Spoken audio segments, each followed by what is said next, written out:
From the Green Room Studios at Bates Nursery in Nashville, Tennessee, it's Gardening Inside Out, a podcast with highlights from our Saturday morning live show, answering all your gardening questions, giving you plant advice for any space in your life. Let's start the show. Hey, y'all, it's Caroline Gant. Hey, y'all, it's Austin Lowen. And Tyler Blankenship. And hey, y'all, it's almost fall. Or it sure feels like it out Fall, there. y'all. Tyler, you have your pumpkin spice yet? Did you put up your sign that says fall, y'all, yet? No. It's fall, y'all? No. No to everything? No, although I do know pumpkin spice is out there. I'm seeing it now show up in social media. It's out there. You sent me a reel this morning of what it's like when the pumpkin spice coffees hit. They do. But My I wife got a didn't pumpkin have- spice the other day. Did Straight she? up. She did. Okay. Where from? Dunkin' Donuts. Okay. That's Tyler's place. That's your place? Theirs is pretty good. It was tasty. I took a sip of it. Uh-oh. I know. What? I tried the pumpkin spice, You okay? did. I didn't think I'm drink. happy for you. Thanks. I mean, honestly, it was that made my day. it was a hearing good that. experience. I'm happy with it too. It was great. But Welcome yeah. to the spice life. Oh, Tyler. The spice life. Oh, but you know what? I'll take this weather any day. Y'all, it was like chilly this morning. I wore a long sleeve in. I'm still in my hoodie. You are still in a hoodie. I can't believe that because it's kind of warm in this room. It's Yeah, okay. Did you get some sun?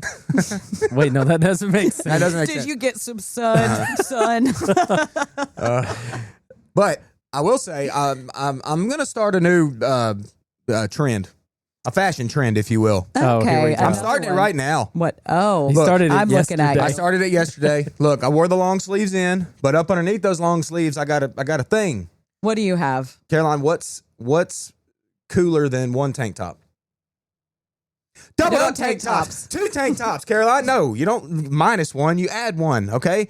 I got 2 tank tops on, y'all, and I kind of love it. It's like, one tank top is like, kind of breezy and whatever. You put 2 on, and it's like this extra level of comforting tank top. It's like a hug. It is. I It's said a that hug word on me. weird. You did. I'm baffled. Dude, it's great. I'm just straight baffled. I will say, as somebody who grew up in the 90s, Yeah. double tank tops were popular then, and the 90s has come back around. I'm bringing it back around. So just single-handedly. Single-handedly, Austin is bringing back the fashion trends of the 90s. Yeah. Well, the thing is here in the mid-state, we're in Middle Tennessee, by the way, Nashville. It's cool in the mornings, cool enough for a long sleeve. I need it. And then once, 1:30, 2 o'clock rolls around, it's like 80 degrees. Doubled up tank tops. So what does that have to do with 2 tank tops, though, instead of just one? Well, that's more or less just a fashion trend. oh, okay. That's where you lose See? me, but No, man. I'm You're telling keeping you. your core warm. That's right. what's on the one underneath? Oh, that's got Nike all over Of course, it I was has about to Nike. say. Tyler, how But did you not guess It's that? checked up. I Got just wanted Nike to see all if he over it. confirmed it. Yeah. Oh, I'll confirm it if you need me to. I'll raise it up. I got... Please don't. Yeah, I'm gonna. I got Tyler to get us tank top. Bates Nursery tank tops. Okay? I did it. All the nursery gals around the world always get to wear tank tops, and I felt left out. I'm like, you know what? Your feelings were hurt. They were. So I'm like, Tyler, get me some tanks. And he So, did. He I came got a through. lot. Tank. You got a lot of tanks. I got like 10 at the house right now, Tyler. You're going to run me out of larges. That's okay. That's fine, I guess. Sure. They're all for you. Thanks. I love them. They are great. So tell me what you think about this fashion trend, okay? Send in comments. Yeah, y'all let us know. Hit that fan mail button There and you let go. us know what you think. Uh-huh. Yep. We want to know. That's right. Doubled up tanks back Yeah. in 1994. Love it. I love it. Yeah, you do. Well, should we talk about plants, I guess? That's kind of why we're here. Well, that's what Maybe the folks that's- are listening for. What it's all about. I think so. Well, I had a thought last night about talking a little bit about crepe myrtles. Crag Mrytles. Yeah. What about Caroline likes to call them Craig Mrytles, and I don't know why, but it's hilarious. It's because when we were doing our no down stories, that's what it generated. Oh, it generated Instead of captions. Crape Oh. Myrtle, it was Crag Myrtile. Okay. So now forever they will be Crag Myrtiles. Yeah, to you me. say it every single time crepe myrtle comes up. Yeah. It's hilarious. Crag Myrtile. Huh? There it is. But anyway, we love this tree, don't we? Or shrub, whatever you want to say. I mean, it's the longest blooming tree I think you're going to get in the summertime. It just truly is. But I did notice a little phenomenon last night. I've got a crepe myrtle. I have not cut my crepe myrtle. Tyler, you know this because been we were supposed to. Saying this for I years. know we've been wanting to do a video. I hate cutting crepe myrtle. It's really hard wood, and I don't like it. Okay, it's not fun. It's not fun to mess with. All right, it's horrible. Okay. So moving on. But the crepe myrtles I've noticed right now, a lot of them, if you hadn't cut them and keep them kind of in check and bushy, like they've lost a ton of interior leaves, but they're still throwing their blooms atop of the whole thing. Mine has got probably more blooms than leaves. I will say, I have 2 Crape Myrtles, and neither of them have ever bloomed. What? What is going on with your I Crape have Myrtles? no idea. Now, one gets a lot of sun. It gets at least 5 hours of direct sun. The other one is in full sun all day. So I don't know. You've got a nutrient deficiency, I think. Do I? I Am think I so. sick? What? Not you. No, I know. You're Craig's. My Craig's. Yeah. So what do I give them? The high middle number fertilizer. The triple phosphate, baby. It's too late now. Well, now probably, yeah, but we can do that next spring. It really is helpful. I had a guest not a few years ago that his would not bloom either, and it was in full sun. Mm-hmm. And I gave him that triple super phosphate. Girl.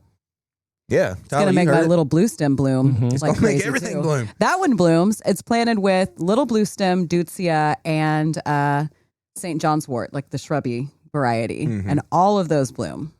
That's very interesting to me. Isn't it? Very, very interesting. Tyler, what's your thoughts on Crape Myrtle? How do you feel about it? I don't even know. I've been driving around looking at them in Nashville, and I realize I only love them when they're blooming. Yeah. It's crazy. I do love the exfoliating bark on larger ones. Like, I'm like, that's a nice shape. But there's something about the combination of them completely leafed out and blooming and the stems that I love. And then I realize maybe I should live in a warmer place where they're like, blooming for a longer time. I don't know. And they just get massive some places. They can. I see them planted a lot near houses, and they're kind of crowded up against them. Mm-hmm. I kind of don't hate that though. Like I like that they kind of attach to the house, or they frame some kind of like entryway or portal. Like I've seen them used as borders too. Entryway or portal. A portal. Yeah, let's put them at our portal. That's landscape design talk. It is. You never had a Myrtile portal appear in your... No, I haven't, but I love it. I would love to enter a portal of Crape Myrtles. Just imagine it. Imagine it. Like the shape of We've it. lost her. You walk through the middle of the... Your portal. What's your portal I'm going to stepping be? through my portal now. Got to It's enter going the to Crape take Myrtles. you away to your transcendent garden space. Duh. Yeah. Hey, I get it. I get what do. you're saying. I do get it.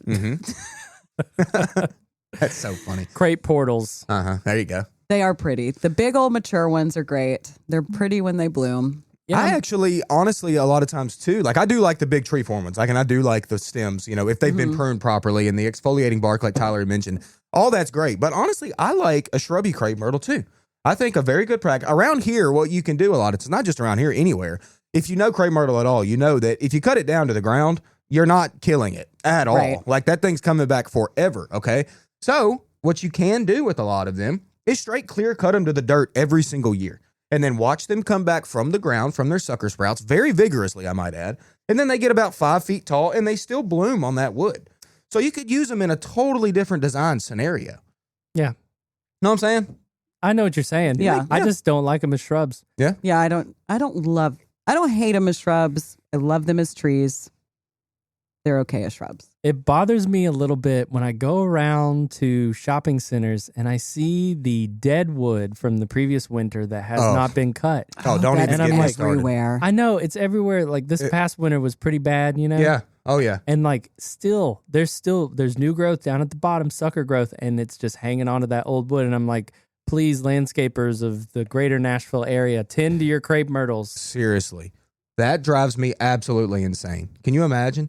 Yeah. Me driving around seeing that and being like, y'all, what are you doing? Just leaving that big dead stick in the middle. Can you imagine me driving around? My God. Seeing that? It just drives me insane. It looks like a big old bird's nest, like right in the middle. It does. Yeah. All this sucker growth at the base and you're leaving that old dead stick in the middle. Yeah. Y'all, clean up your Crape Myrtles. There's been a lot of that lately because we've had a very fungal year and some branches have been left bare, as well as, leaves have been dropping everywhere, spotted leaves. It's just been nasty looking. Cherry trees look rough. Cherry trees don't even hardly have any leaves anymore. Dogwoods, rough. Yeah. There's a lot of stress in our native kind of tree forest right now and shrubs, but honestly, let's just keep it on the trees. And there's been a lot of leaf drop, y'all. We've been very dry now for the past couple weeks, really. I mean, people's lawns are torched.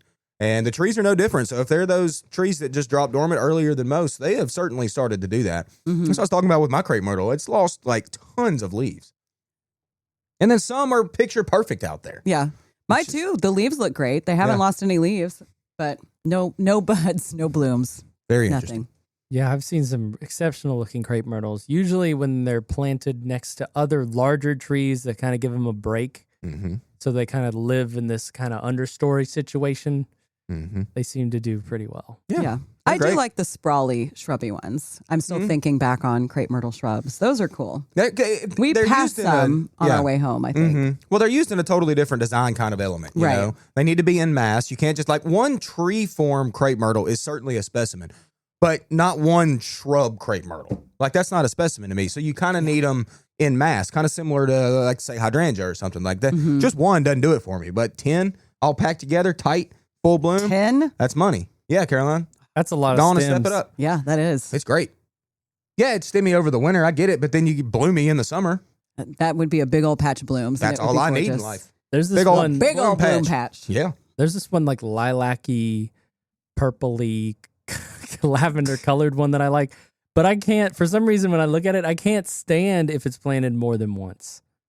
Is that weird? Yeah. I think love that's it crazy just weird. being alone, solo. With the low grow shrubby one? No, No. the taller growing Okay. one. so Oh, the that specimen, makes yeah. sense. I mean, Yeah, like I it's more said, of a specimen. one specimen But- is fine. But then when they plant multiple and they're all large, for some reason that loses my interest. Yeah. I don't know why. It gets too confusing, too jumbled. I like the general overall shape of that one plant. I can see that. I kind of know where you're going with that. I Yeah. will say one thing I have observed, and I was down in Florida one time, and down there. Was it when And- you were riding on that banana boat? Negative. No, negative, Caroline. This was years ago. The banana boat was just a few weeks ago. It was but a dream in his mind's So eye. great. But they used in the median, in between like two roads, they used single stem crepe myrtles, which is one single stem looks like a little lollipop style tree. That to me was very attractive in a row with single stem crepes. I actually really like a single stem crepe myrtle. I do too. Mm-hmm. Man, we're just going on a crepe myrtle talk, man. We've been talking about crepe. This is probably the longest we've ever talked about one single just subject in our intros on this podcast. I wasn't even done yet, but We have, I mean, we we have can a lot stop. of opinions. You can keep going. I'm not saying we need to be done. This is great. I mean, they're kind of showing off right now. They are. Honestly, they're probably in the most bloom right now of any plant we have. I'm envious Yeah, are you? because I look at mine all the time. And you're like, just leaves. I hate you. Just leaves. I hate you. Mm-hmm. One is black, very, very dark leaves. I mean, it's not quite black, but Yeah. I would call it black in the plant world. Yeah, they are certainly coming out. Like they call it like the Black Diamond series. There's some of those. There's other ones as well. But yeah, they're really trying to hybridize for those really dark leaves. And I'm still don't know how I feel about it. Really? Yeah, I don't know if I like it or not. I mean, I like when that like cherry red blooms atop of that dark foliage. I find that pretty attractive. But like just the foliage, I can't tell if I like it or not. It's like, I don't know. Oh, I kind of like mine just with the foliage. Yeah. I like that. Mine is planted with, what was it? Sorry, I like that coconut one. I think the Monrovia has the one that's white. Yeah. With the dark foliage. Mine is planted with little blue stems. So the blue sets off like the black Kind of foliage. purple, yeah. I get it. Mm. A lot of people, it's kind of funny. It's like it's almost like love it or you don't. Like there's not much in between. It's like I love it or hate it. But I say that and I'm in between. I'm like, I don't know if I like it or not. Yeah, but whatever. You like it. Mm-hmm. Y'all want to talk about something else that's coming in the crepe myrtle world? What? A little problem? I don't know. Mm-hmm. Let's do it. I don't want to hear it, but go ahead. The crepe myrtle bark scale. Oh. Yeah, that's an insect pest that's happening here. It's becoming pretty regular. wouldn't you Very say? regular. Yes, it is. And I wanted to give a tip on how to deal with this instead of having to use harsh chemical sprays. Okay? What is happening whenever crepe myrtles are in full bloom? Bees, butterflies, hummingbirds, all of it just humming above them. Okay? I hate spraying insecticides, especially really harsh ones, when I know they are in full bloom. All right? So here's your little trick. Okay. You got the bark scale. You got the scale. That's little insects that are attached to the bark. Okay? Get you an electric pressure washer, a low pressure kind of pressure A washer. little baby one. And blast those things. Kill them with water. I hate them. But that's, I'm blast them serious. off? Dead. Yes, like don't make it to where your pressure washer is going to cut into the bark of your crepe myrtle. Obviously, like we're not going to draw your name with your pressure washer like we would like in the concrete. You could. You could, but I don't really want you to do that. You're going to scar that thing up. But if you just blast, like that's such a good organic control without having to get any systemic insecticides out there. That's true because we don't want to kill our little pollinator friends. No, we really don't. And a lot of times you can wait until wintertime to do this because you can really see the scale, But But if you have to do it now, like I had a guest yesterday that texted me a picture of hers, and it was bad. And I saw it last year. It was bad. Now, will the scale survive through the winter here? Yeah. Oh, that is rough. They can overwinter here now. So not a good insect pest, and it's happening. I'm hoping it's not happening to you, but it is becoming pretty prevalent. Yeah. Well, if you were to want to treat it with a pesticide or something, I mean, winter would be good because our pollinators aren't really out doing stuff. I mean, it would be the most ideal time. Mm-hmm. Like, will it still work in the winter? I don't think it would be very effective in the winter, no. Yeah. I mean, I really don't. I feel like it needs to be like because we have to use systemics typically, so it's got to get inside the vascular system of the plant. The plant has to take it And on. I'm not saying the roots wouldn't do that over the wintertime. I just feel like it's when it's actively growing is kind of when it's actively bringing things up. It's a good question, though, actually. I don't know that 100%. I really don't. Mm-hmm. Be a good worth a try. Yeah. Experiment. Do you have it on your crepe myrtle? No, actually, I've been very lucky. I have not had many insect pests on my crepe myrtle, which I don't either. I mean, aphids love them. So every once in a while, over the past 6 or so years I've lived there, I've seen some aphids a little, but nothing too bad. I've actually been very lucky about that. Huh. Mm-hmm. Well, that's good. Yeah, we'll take it. When we need to get there and prune up your crepe myrtle. Yeah, we do. One day. We're going to do that over the winter, Tyler. We keep Crepe talking murder. about it. Mm-hmm. I'm going to commit crepe murder. It's going to happen this year. It's going to happen. It's got to happen. I can't stand looking at that ugly thing anymore. Yeah. It's all rangy. Mm-hmm. All yuck. Don't like it. On my day off on Monday, I did finally plant some stuff. Yeah, I planted quite a few things, but what I'm most excited about is I finally made my succulent bed happen. Hey. Mm-hmm. It's people talk about hell strips like by the sidewalks in the city. This is my hell strip in the country. It's right on the side of my asphalt driveway, and it gets like roasted. Yeah. Like I planted creeping thyme. It's doing okay there, but it was even suffering because it's so hot. Yeah. So I had planted some stuff there, and it just didn't do well. So I transplanted it, and now I'm trying just like hens and chicks, sedum.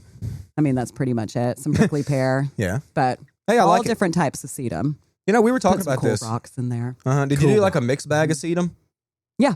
Yeah. See, we were talking about that the other day, and like, I'm very like, I like, one species or whatever, and then just having a big number of them. I think that makes a good impact. But sedum is not one of those things for me. I really like a good mix of sedums. Their textures, their colors, their bloom colors. Some of them don't even look like the same plant. Yeah, they do. It's wild. So I'm a big fan of doing a little mixed sedum bed. I think that's cute.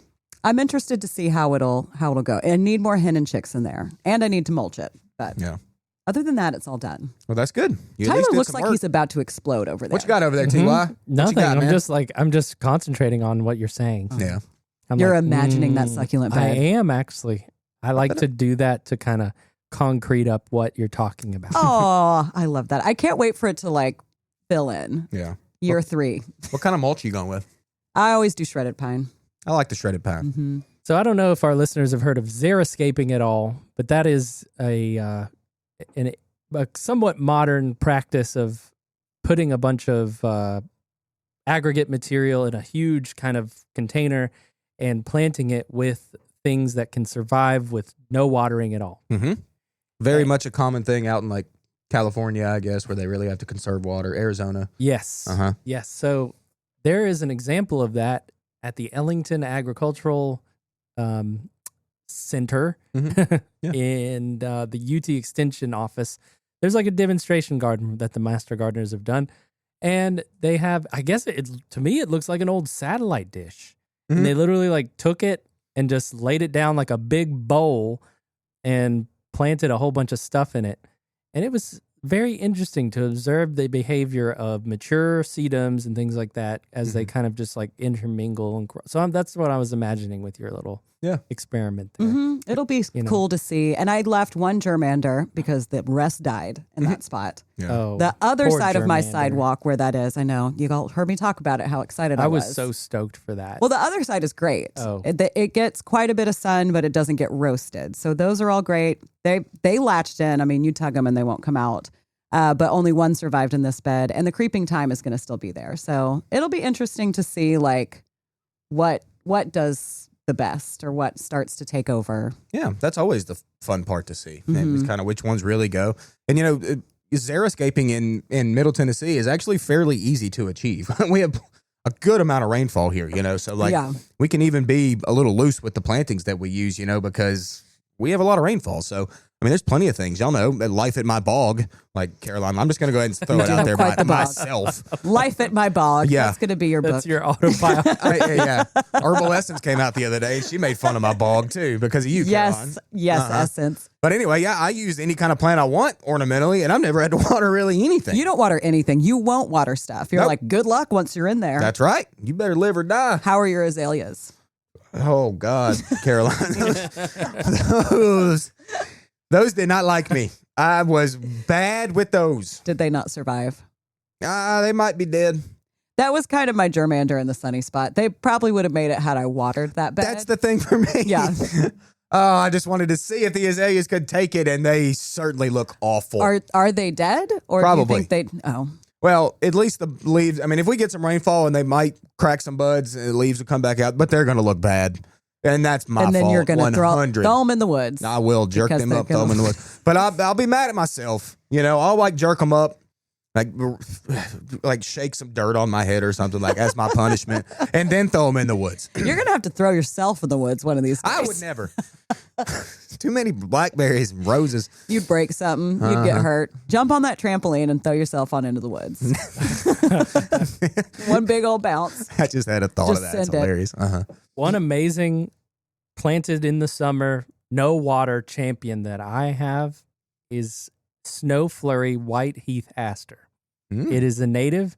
Bridget was like, "Yeah, Bridget's buy obsessed it." with It's that one one. of the, it's one of the things that she was like, "Buy it, yeah," because she wants to see what it does. Yeah. Well, it has grown 5-fold.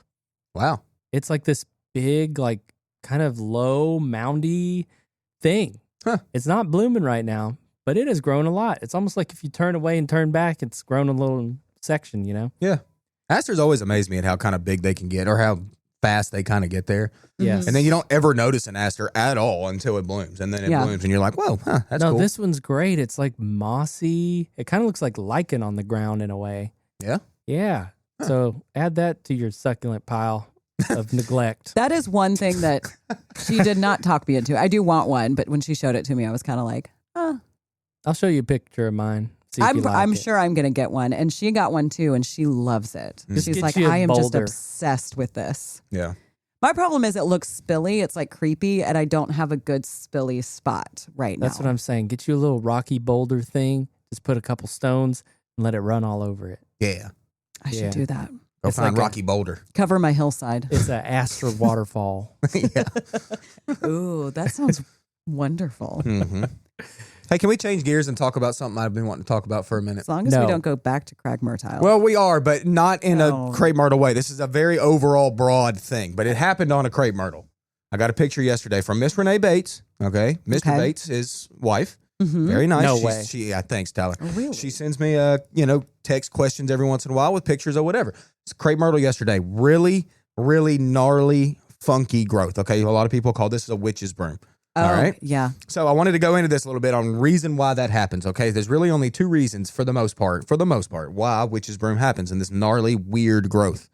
The one thing is, I just lost it. Yes. There it is. Oh, it's a virus. Okay, so it Yes. could potentially be a virus. Okay, and this is very distorted, odd, funky, weird growth. We all kind of know of this with rose rosette on, say, knockout roses or any rose for that matter. It has really gnarly new growth. Okay, that's a viral issue. Mm-hmm. Another reason why this happens is Roundup drift.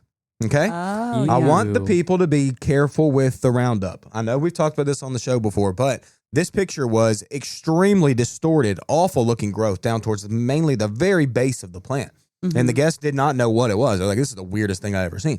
And I'm like, that is just exactly Roundup drift. Okay. So what happens is, y'all, is that Roundup can drift onto your plant. It's not enough to kill the plant, but it is enough to make weird things happen. And that's what happened with this crepe myrtle. I wish I actually have the picture. Maybe I'll send it to you. Yeah, So- send it to me and I'll share it. Yeah, so y'all can see kind of what this is. But it's a very cool phenomenon that happens. And it's just, that growth is just so odd to look at. Now, is it when that drift hits that growth itself, or is it when it hits the plant and then the growth comes out distorted? It depends on the chemical. So regular old Roundup, which is just glyphosate in it, that really has to make contact with the leaves, okay? Mm-hmm. But there's a lot of products out there that have other nasty stuff in it. One being called, this is in Roundup Quick Pro, it's got diquat in it, which diquat is a nasty little thing. that they put in there. And even if you put this around the root zone, the roots tend to take that up. And then you can see really odd effects on the top part of your plant because of that. Ew. So let's I'm be scared of careful all on of what that. we're spraying. Yeah, like Yeah. I'm not going to lie to you. I'll be the first one to tell y'all I do apply Roundup, okay, at my house. Sometimes I have to. It got away from me. I have to apply Roundup, but I do it very responsibly, okay? I am not getting anywhere close to my plants. I'm extremely low pressure, and I use it, but I only use glyphosate. That the active ingredient. I do not use anything else that's got diquat in it or any other of those weird words we can't even pronounce. I try not to use those. So glyphosate is the only thing I will use, but like I said, very, very responsible when I use it. Well, that's good. Yeah, just Also- be careful with it, y'all. Take yourself a drive to your nearest RV or car dealership and look at the flagpole. And if the flag is not flying, it's a good day to spray. There you go. That's another great point, Tyler. Not a windy day. We're not out there just blasting. That metaphor. If that flag is limp, It would take me so long to drive to a car dealership. I know, to figure By out the if I should time I got spray. back, the weather would have changed. I'd Yeah. be like, I mean, come gotta on. go back. A post office, your neighbor's house, just take a look at the pole. Yeah. Whatever you got. And just walk out in the grass, grab some grass, throw it up Throw it like a golfer. Yeah. I guess, yeah, you could make your own. You could take a t-shirt. It'd be a little heavy. Mm-hmm. Plastic bag. Plastic bag. So Just many determine things you if it's could windy throw or up in the not. air. Let's just go there. And if it is, don't spray that day. Okay. Tyler, do you ever spray? No, I used to. Yeah. I don't do anything anymore. I just pull weeds. That's That's I all. just pull weeds too. Yeah. Yeah. So And like I said, I generally do too, but sometimes I got to break it out. Yeah. well, you don't mechanical like removal. to see a lot. I mean, I'm in there with my weed eater. I'm like shredding stuff, Mm-hmm. just trying to like pulverize it back to, because I realized once I let it get to seed and then it spreads, Yes. you have to keep up with that. Yeah. And that's the unfortunate reality of it. But if you keep up with it, your problems are way less. Mm-hmm. Nope, you're That is true. totally right about that. Yeah. But way more we have in the way of the show. Way more we have Hey, in the way there of it the is. show. Great segue, Tyler. We do more, do less. Yeah. Best segue ever. But yeah, let's go ahead and get into it. We were all here, the three of us, Josh Carey and David Bates. We got to quite a few questions. Yeah. We did pretty good. It was a lively one, as always. Uh-huh. So I hope you guys enjoy. Really? I'm Are trying you to a say yes. snake? Are y'all ready to just dive into Let's questions? do it. I think it's time. Throw one out there. Let's start easy. When should I plant my fig tree? No.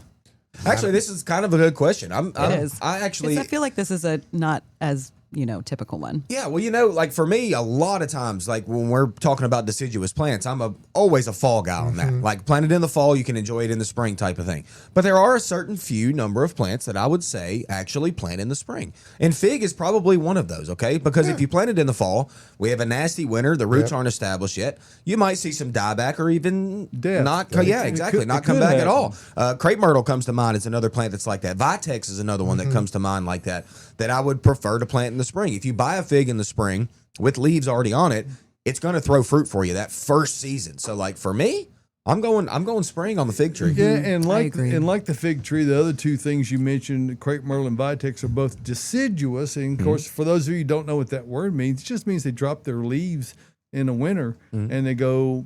So they dormant. really don't have time to And- store up in the ground. And is well, what you're and saying? each of these are not among the most hardy plants. They are hardy here, but they are susceptible during severe winter weather to getting freeze and dieback. So, Mine freeze back more often all the way to the ground than well, anything. but It happens do a lot. too. Even with established but fig they trees, this come can happen. back. They come back incredible, and mine do year after year. So my fig is 6 or 7 feet wide and that tall. Yep. So and with Nice. hundreds of figs on it. We put up our first fig preserves this week. Ooh. Hey. Sweet. I'm Fancy. excited for you. Uh-huh. Okay. My Mama's figs being- have gotten out of control. Sorry, I drank coffee and then I was like, I have a question about my fig.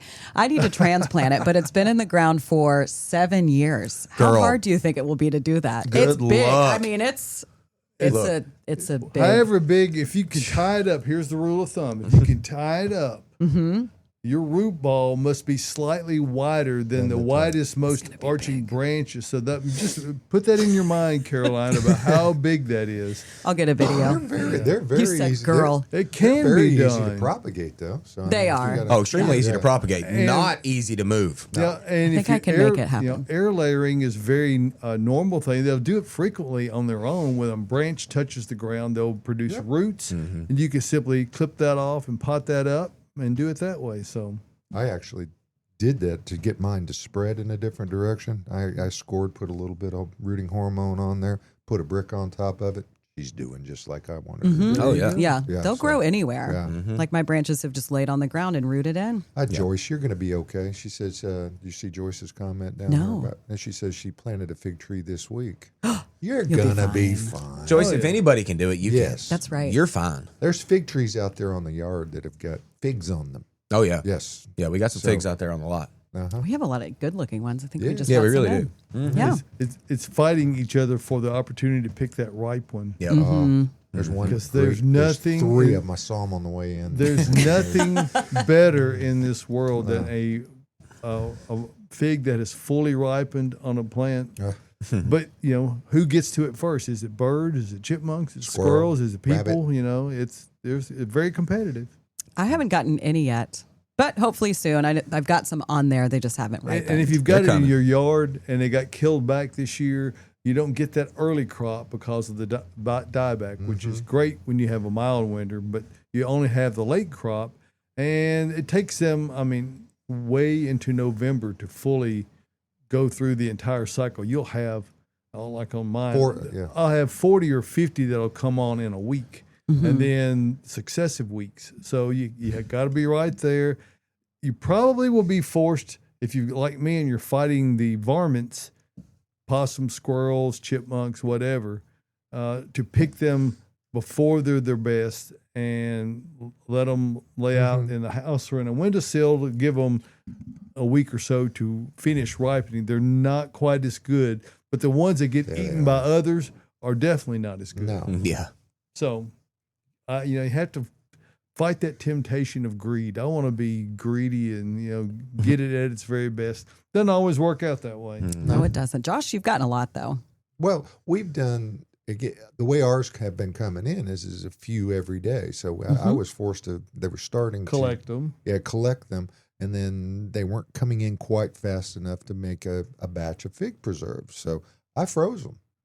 There you go. And just took them in the bag, set them separately, put them in the freezer, and then when it came time, we thawed them out. And our recipe doesn't really matter how it goes that way. So, but Wonderful. it works out. But we got 4 little bitty half pints out of what we've gotten so far. And you will that savor sounds so every good. bite. I won't get a bite. Gardening Inside Out is brought to you by Earth Mix Garden Products, creating regionally sourced high-quality soil blends and amendments for the sustainable-minded gardener. Fall and winter are great times to plant in the Southeast, and Earth Mix can help you with Landscape Soil Conditioner. Mix Landscape with your native soil to feed all winter long. Added mycorrhizal fungi help your plants get established faster and increase hardiness through the year ahead. Visit earthmix.net for more information and retailers near you. Remember, success begins at the ground level when you use Earth Mix Garden Products.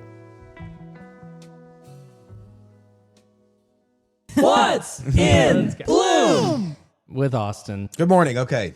Good morning. I've got a lot to say in a little bit of time. No, You always yesterday, have a lot to say. the Herbal Essence came out here. Essence, shout out. Great to see you yesterday. It's I always missed nice you. to see you. I know. Wait, she was in and out. She wasn't in and out. She shopped here for a while, but she was great. I got to talk to her for a while. We got some good stuff coming up from her, and she gave me the idea this week. She gave me the idea of, we rolled with it, and we went with shade-loving plants, okay? Shade-loving plants is what we brought in the studio today. It's what I've been thinking about. It's what the goat is. We got all that. And then shout out to our compadre. That's not the word. Does it work? Colleague? Our colleague. Celeste. Celeste, hey, shout out Celeste to is you. great. How are you doing? You know, Bridget was off this past week on vacation, and Celeste really had to up her game a little bit and help out in other areas in the perennial sun department. and shade. But Sun she has and shade. gamed up though. Yes. She Oh, she definitely. underplays it better than anybody I've ever seen. Yeah. She's really a wealth of knowledge. She really is, and she's the leader of our shade perennial department, and she is great at that. Okay, she keeps that stuff looking good. And let's be quite honest, you know, if you're a nurseryman or nurserywoman out here doing this and trying to keep plants alive, y'all talk about having 1 or 2 plants to keep alive. We've got hundreds. Okay, and let's be quite honest, keeping plants alive and looking good in the shade department is tricky. It's very tricky. It really is. You have to know when to water and when not to water, like for real. Because in the shade, y'all know how it is. It's moist, algae builds up, you know, things can get moss. It can get gross in there, okay? Yes, it can. So you got to be careful. And she does an excellent job of keeping those plants looking good in our shade department. So shout out, Celeste. Hope you're doing well this morning. You're doing a great job. You're killing it. Bridget will be back next week. It's all going to be good. It's all good, okay? But anyway, we decided to go with some plants that are in bloom, that are in the shade this week, and then we're going to wrap it all back around. Let's start with Japanese anemone. Caroline, you got to figure out how to say anemone later. Anemone. You got it. We'll see how you do later. Yeah, You got it right the first time. We'll see how you do thank later. you. She has a really hard time saying that like word. David said, I got it right the first time. Now I don't have to say it again. No, I can just you say do. windflower. No, we're coming back. You got to say it again. We're Okay, gonna make sure. we'll see. Okay. But anyway, your Japanese anemone, we got some in here. That's great. Hey, Emily Boyd bought some yesterday. Did she actually buy some? Yes, Because I she was got some. talking to her about the one that we're going to talk about later. Emily? And she was asking about it. She was like, is this actually perennial? Yes. yeah. Oh, Mine has turned into like a whole section of my garden. It's great. Cool. It's I was telling clean. Emily It's in wonderful. college we took some root divisions from a Japanese anemone because that's kind of what they do. Like you can Yeah, just you can take just a pull 'em chunk right of up. root Yeah. and then plant it. So that's what we did. Emily, great job. Glad you got some anemone. Hey, your hostas are still blooming out there. They're the shade loving classic. Your hostas, those are still pretty. Sun King Aurelia, y'all. Mine is beautiful. It's huge. It's beautiful and it's blooming, looking great. We brought in some toad lilies. What you know about toad lilies? Not much. And They give you warts? no one here has They really can. grown them. So I'm going to take some don't home rub today. it on you. Don't touch them too much. They give you warts, okay? The toad lilies are going off. And then let's go about some annuals, y'all. If you're lucky enough to have caladiums, their foliage is fantastic. But every once in a while, they'll throw a weird bloom, okay? You don't even know about a caladium bloom, but they're out there, all right? Coleus is still going off, looking good. Geraniums, they were my goat earlier in the year when it comes to potted annuals. That's a great plant, and they live in the shade and bloom in the shade just fine. And then begonias. I sure do love some begonias. And, you know, I'm about to talk about this, but 4-pack begonias are a way to save money, but get a lot of bang for your buck. Begonias are great, but they're not the goat. Tyler, let's tell them what the goat is. Put that one up there. Herbal Essence, you're doing great. And here's your photo of the goat of shade-loving, blooming annuals. Look at those impatiens. Wow. Y'all, impatiens. What you know? Don't buy big impatiens. Buy 4-packs. Essence told me yesterday. She was like, whenever I planted these, my husband was like, you need to plant more of those. Like, that is nowhere near enough. And they exploded on her. Look at this. Once they get hot and they have that little shade, there is nothing that you can buy that cheap that gets that big, that blooms in deep, heavy shade. Oh, good. There's the before picture. Before, look at that. Look how sparse that looks. Yeah, I can agree with your husband, Essence, on that. I'm be like, what? This is weak, man. I need more than this. And then you see the picture on the right, and you're like, no, explosion happened in the shade. And look at that cool walkway. I didn't even notice that, but that's like that's funky. amazing. Well, that is Essence's personality right there. It's like funky, cool vibes. Essence just strolling around, looking great. And look at that. She got the pine straw going. She also did a massive project where she pulled out tons of weedy, what would I say, privet, honeysuckle vine, all this stuff on like a hillside. She did some work on that, showed me pictures of that. Great to see you, Essence. And you know what? You made me think of the goat this week, and it is the impatiens in a 4-pack. Save your money. Plant them far apart because, look, that's what they do. They explode, and they can bloom in The deep, only negative heavy thing shade. about impatiens is that they must be planted in an area that drains well. If they're, if you plant them, They don't want to be wet. Nope. If you plant them in a continually wet spot, they will not perform. But obviously, you get them in the right conditions, they're incredible. They are. Essence, you're killing it. Thank you. Absolutely Thank all of killing you. it. She must for live in the throwing that trees. shade. She must live in the trees because that really looked like it would be a sunny location just from the It looks picture. like it, yeah. So Obviously not. love the pathway though. I'm with Austin. That was a Yeah. cool Oh, pathway. man. Just It funky, looks cool. great. In her email, she did say, never underestimate the Bates 4-pack. And then she signed Chris 4-packs. and Herbal Essence. The So Herbal shout out Essence. to Chris as I well, bet because her I'm hair sure he smells gets out there and terrific. helps I too. bet Oh, her- he does? yeah. Yeah, he was out there. He's been out here before. Oh, Oh, yeah, we've met both of them, but I'm saying I'm sure he's out there digging he too. is. Great work. Both of y'all. Love it. Keep gardening, baby. Yeah, amazing. Yes. Well, good spot. There you go. Okay. There you go. Closing it up. Shade stuff does look great right now. Yep. Better than my son. Yeah, it's like happy. It's like it's yeah. late August. The first half of the month and most of the summer was brutal. So, It really was. Many of the sun plants are kind of in recovery mode right now. So Yeah. they will be improving with the forecast we mentioned earlier. It's going to get better. Yeah, hopefully. Well, someone is asking, is it too late to cut back my catmint in hopes it will bloom one more time? It's growing out of control right now. I'm going to This cut is a mine great back question. again. I Mine mean, is over my sidewalk. This is the third time it's bloomed because I keep cutting it. Yeah. And I'm going to cut it again. Hey, why not? I mean, I'll- if it's out of control, let's certainly cut it. Yeah. Whether or not it blooms again for you is It one doesn't thing. really Like matter. you might get lucky, but you at least get it back in check. You know, like because if it's unruly, which they can certainly do, like Caroline said, if you're quick to cut it back and keep it, cut, and it stays kind of tidy for you. Which is what yours is looking like a little bit right now, but you're ready to be like, it's already getting back out of But if bounds. you look in the middle, it always has a lot of new growth pushing out. So Yes. I'll usually cut back to like less than an inch where those tiny little leaves are coming up. And Boom. even if it doesn't bloom again, that foliage is going to look Still much pretty. better than Yeah. it looks right now. yeah. Yep. Oh, yeah. Cut it. Cut it. Go ahead and cut it. And your cat will love you for it. That's right. That's right. It'll purr. Favorite native and non-native ground covers for weed suppression. Native and Weed non-native. suppression. So a little bit of both. Okay. Weed suppression. I mean, I know what you're going to say, and Do I'm you? thinking that too. Fall gold juniper.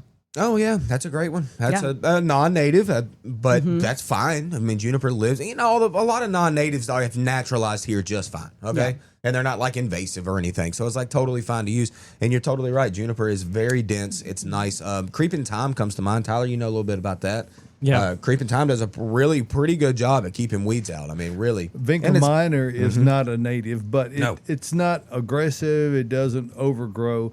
And if you've got a shady spot, it makes a very effective, very thick ground cover. You get nice orchid colored flowers in the early spring and evergreen foliage. So, Don't let it get away from you, though. well, I mean, Yeah, it can- Anything can get away from you. You know, it's. It can all get away from you. We also talked to Joyce. Creeping Jenny can get away from you. That is a ground cover that will. That's pretty aggressive. Yeah, Find can out be everything. aggressive. Yeah, we it talked is. to Joyce the other day, who was out, and she was talking about how much she loves ajuga.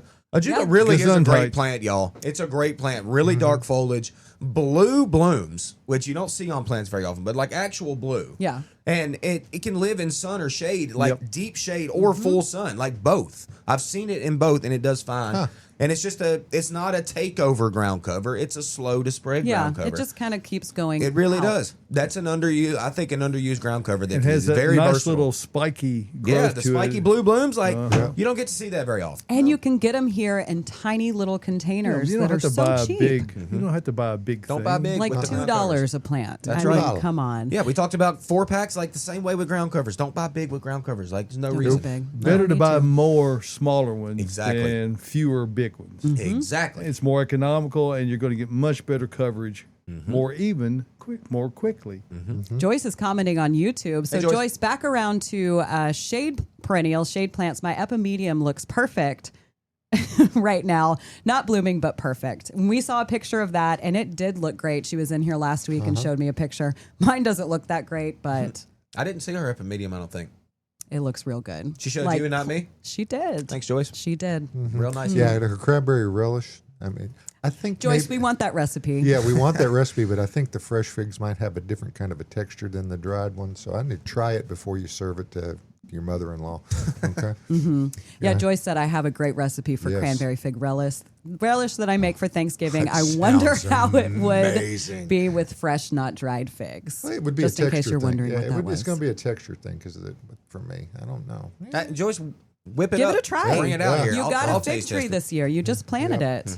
Get it in the ground. Go ahead and do it. You can dehydrate your figs too, but I never have really had a great amount of luck over what you can get at the store with They're just easier, and I can't buy them anymore. You I can't stay out of them. It's just go broke.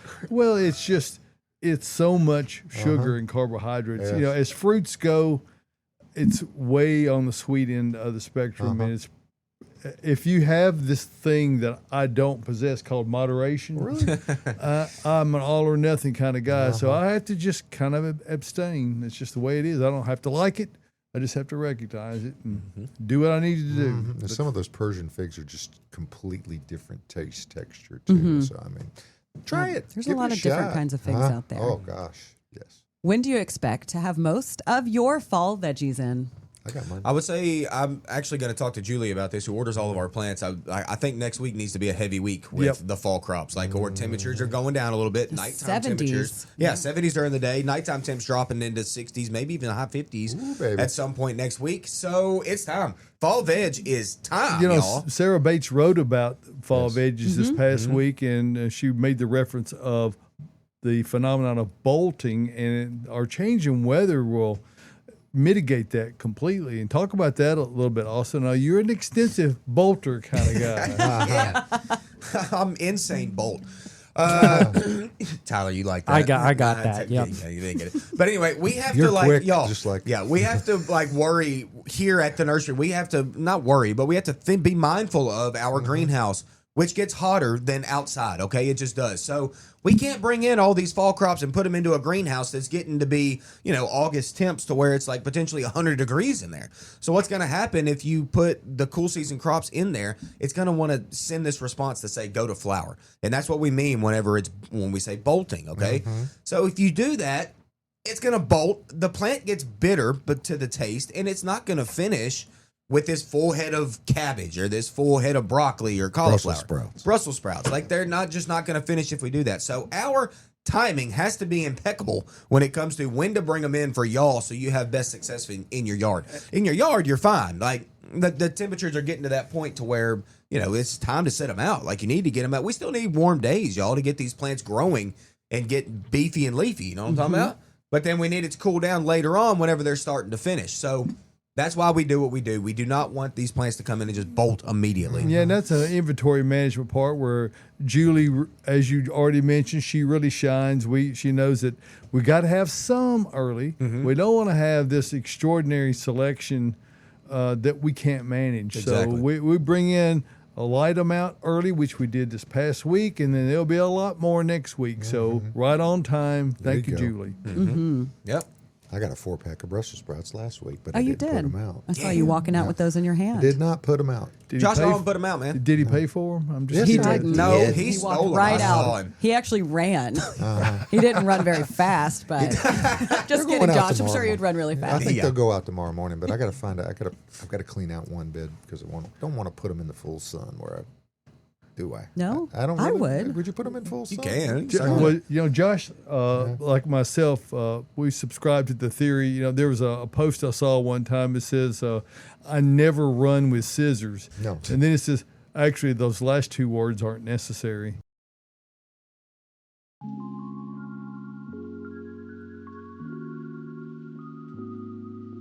Additional support for Gardening Inside Out is brought to you by Bates Nursery and Garden Center, a third-generation nursery located in Nashville, Tennessee, and 20-time recipient for Nashville's Best Garden Center, offering the widest selection of new arrivals for fall, like specimen conifers, Japanese maples, and pansies in nearly every color. Open year-round, minutes from the heart of Nashville in beautiful Whites Creek, Tennessee. Browse their selection online anytime at batesnursery.com. Bates Nursery and Garden Center, beautifying Nashville since 1932.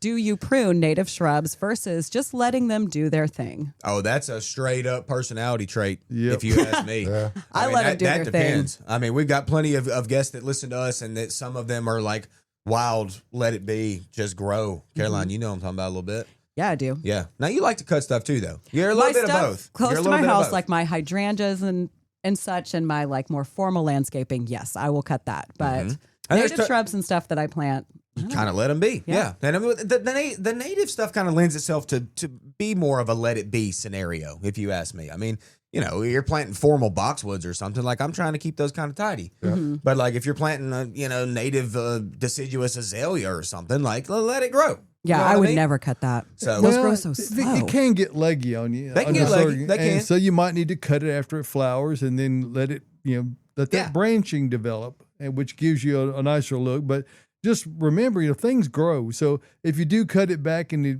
doesn't immediately look the way you go, oh no, it looks stemmy. It'll be fine. Just Wait. be patient. Yeah, exactly. be patient.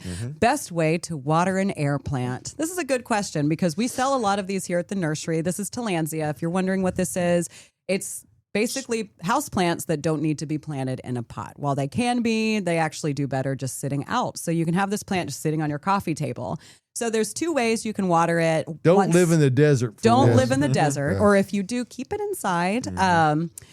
I usually water mine like once a month. I'll soak them for 20 to 30 minutes, but make sure you set a timer on your phone so you don't forget, because often I've left them in there for days and then they rotted and died. So soak them 20 to 30 minutes. When you bring them out, make sure you turn them upside down and shake off all the water that's going to be in the crown of the plant, because if that water gets trapped, that will rot that plant as well. You can also just mist them every day. Yeah. Just take a spray bottle if they're not on any wood in your house, any furniture, and just give it a good misting. Live in Nashville or surrounding southeastern vicinity. You most of the time have so much humidity. Yes. Yeah, if you have them outside this time of year, you don't have to do anything. They'll be great. But those are, you don't forget them. They're a really good, low maintenance, easy, fun houseplant that you can grow. I'm a big fan of those. We have quite a few in stock right now, so come take a look. I don't think Austin likes them. Yeah. Zoom in on that face. Don't, Tyler. You're going to get us all distracted. What month should I prune my cherry tree? Cherry tree. You should have already done that. Let's not do anything at this point, really. I mean, you can do some selective pruning over the wintertime, but do know, all of your flowers are coming on the wood that you leave up over the wintertime. So they're going to bloom early spring. So just kind of over the wintertime, clean up the dead, dying, or diseased branches for the most part. But cherries aren't like crazy vigorous growers around here. They're not like, say, a peach tree where we have to like really severely prune a peach tree. Okay. So we kind of want to keep as many sticks on a cherry as we can, as long as we're not seeing, some sort of, we don't want to see nasty limbs on there. So canker, black spots. Yeah, cherries come with their issues, okay? Don't we all? But some of us a little more than others. Yes. And cherries are that way. So let's just clean them up over the wintertime, but keep as many sticks up as we can. Okay.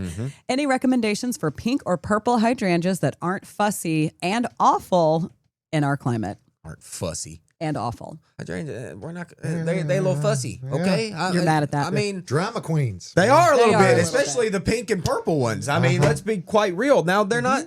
Their general livability is very high with these type of hydrangeas, y'all. That's not the problem. The problem is that every year they don't consistently bloom for you, and they're picky about where you put them. Yes, like site selection is really crucial when it comes to these hydrangeas. Crucial. Yeah, David, I said it.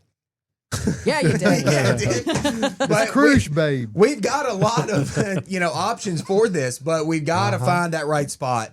We got to know. All right, how much? A little bit, and we can help you out with that. But I mean, plenty of variety. I mean, I'm a fan of Bloomstruck. That's a cool variety, honestly. It's got red petioles. It's got cool stems. The leaf shape is very serrated, and it's another kind of bluish purple, can be pink hydrangea. I like it. It doesn't seem to be quite as fussy, but like I said, let's be real. They're hydrangeas. You went cruise, Josh. Yeah, we went cruise. They are hydrant. They are, like you said, the fussiest one. They're the ones that I can't rely on. And I think I have every type of hydrangea in my landscaping at this point. And that one. Eclipse is the one that is just making me angry. See, mine is doing better than any of my other macrophyllus. But I thought I killed 2 of them. Moved them, put them in the pots. All spring long, they were great. Left them in the pots. One looked like it was going to die again. So I moved them under the redbud tree.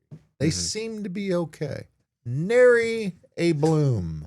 I only got one this year. Nary one, but I think the second one's going to come back. They do need some light. Well, they get some, but I mean, it's it's that spot, man. It's gotta find that right. Your point exactly. That's right. It can be tricky. All right, my raised beds are ready for the fall. Congratulations! I need to take a page out of your book. Great work. Can I go ahead and plant collard and kale seeds? It's time. Oh yeah. The seeds definitely. Y'all scatter those seeds. Just get out there. Just toss them. Yep. Is that how you? That's how I do. Is that how you sow your seeds? Yeah. You just get It's out there and crucial throw that you them. do that. Yeah. Thosum.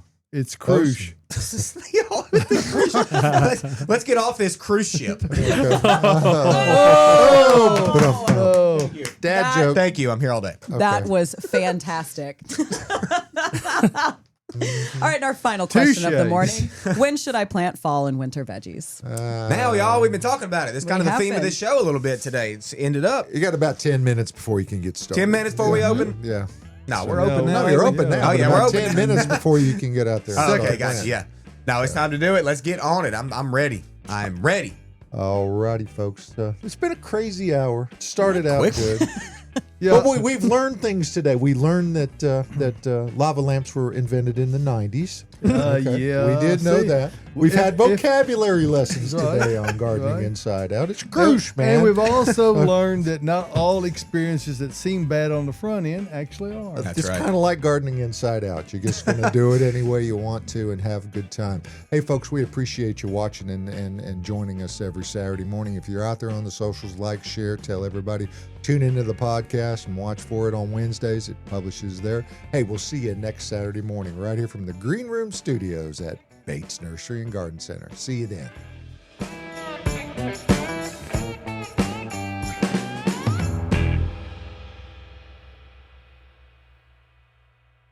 Thank you for tuning into the Gardening Inside Out podcast. If you're looking for more information or more from your hosts, don't forget that we have a live Saturday morning broadcast, 8 a.m. Central Time on YouTube and Facebook. You can also follow us on our Instagram channel. That's @Gardening Inside Out for more posts, reels, and in-depth dives to topics and things we've discussed on the show. If our content resonates with you, consider giving us a follow, like, and subscription on all of our social media pages. See you next time.